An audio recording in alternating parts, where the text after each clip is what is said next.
All right, prepping the Pullman loaf tin is pretty easy. We have a tin, some spray olive oil. Not super heavy with this, just lightly dust it. Make sure you do the lid as well, because that will be a huge mess. You won't be able to get the loaf out if you don't. For the Banneton, this little elastic band goes around the outside. Like that. You don't need to use this, but you can use just this part of the basket and put flour in it.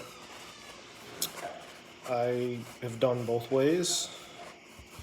They both work fine. It does tend to stick more on the actual bamboo than it does the lined basket. So I'm going to take some more flour, this sieve, whatever you want to call it, and really flour the inside of that thing really well.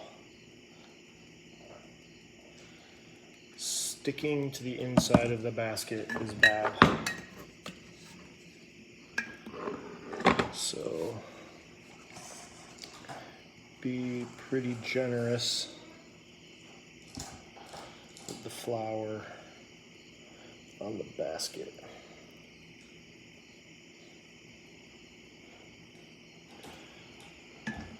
All right, those are prepped. For here, our sandwich loaf.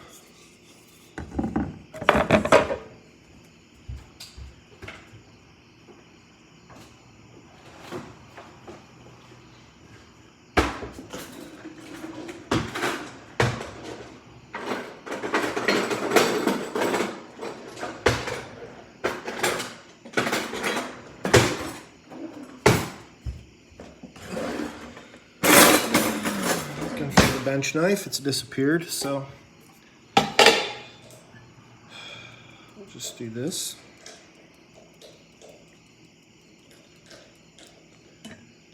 Our scraper. Once again, we're going to degas the loaf. Again, you don't want to overflour it because it won't want to stick to itself. But this time you want to really stretch it out.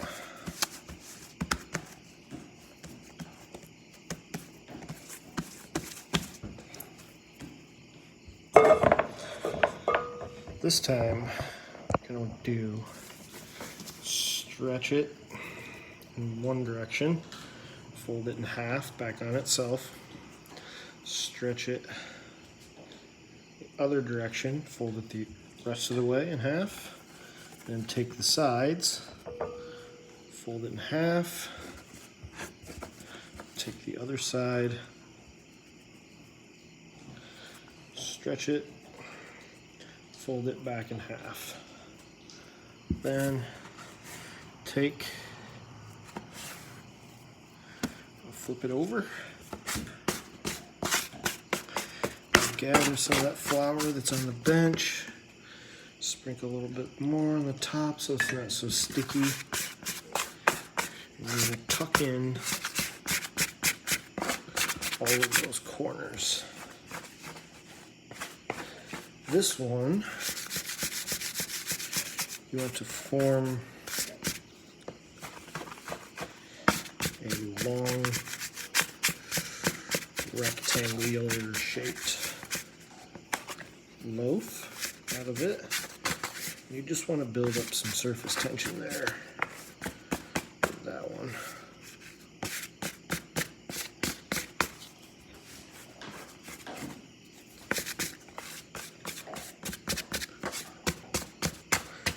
Okay,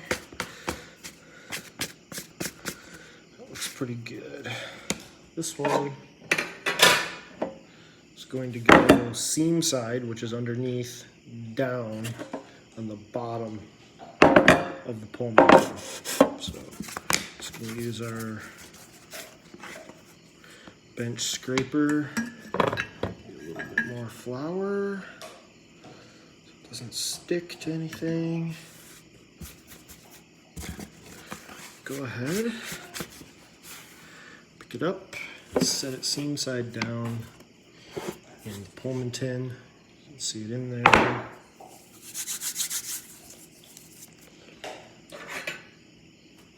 And this just fits right over everything and slides right on there. Make sure it's fully seated, and that one is good to go. Really like to know where my bench scraper is.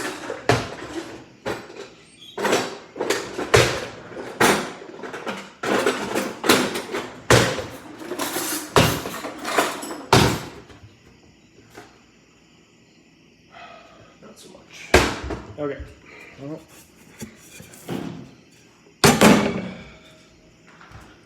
like this. And again. Oh, bottom drawer where it doesn't belong. Awesome.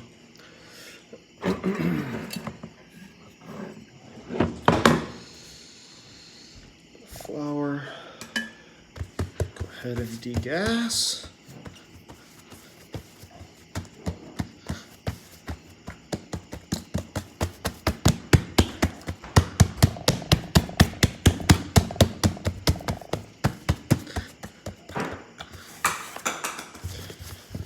Ahead and do that stretching.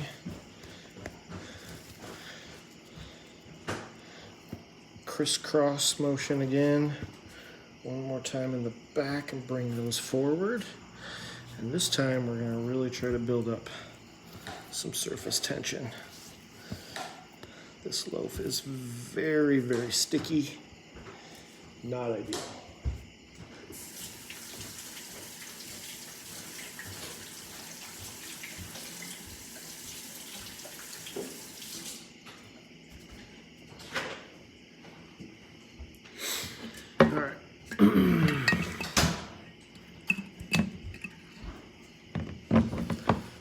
Lots of flour since it's very sticky,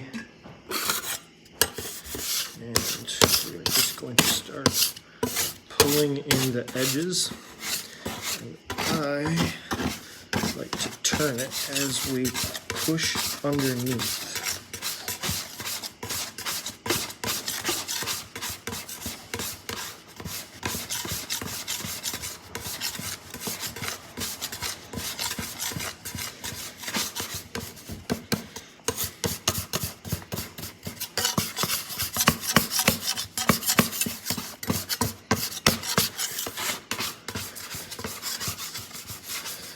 This one is no beauty queen, but it will be delicious.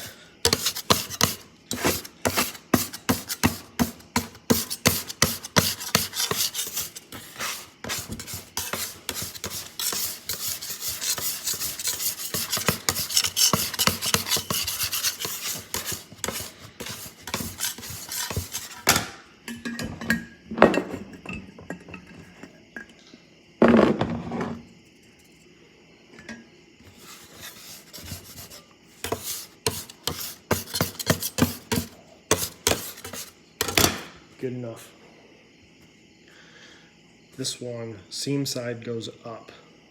So we got to do a little bit of a flip trick here where we get underneath it, grab the whole thing, tip the basket kind of sideways and flip it in there like that. A little bit more flour. Let me take that back. A lot more flour, especially along the edges so it doesn't stick to the banneton. And this one, we'll use some plastic wrap to cover it up. We are going to let these proof in the refrigerator overnight. You can let them proof on your countertop for a couple hours and then bake them. It just depends on how it fits into your schedule. For me today, the refrigerator is the answer because I'm not going to bake them at 10 o'clock at night. Start baking them at 10 o'clock at night. Proof them for 2 hours, 3 hours, and then start baking them. So we're going to let them proof in the refrigerator. That's those two. We'll put them in the fridge in the morning. They'll be ready to go in the oven.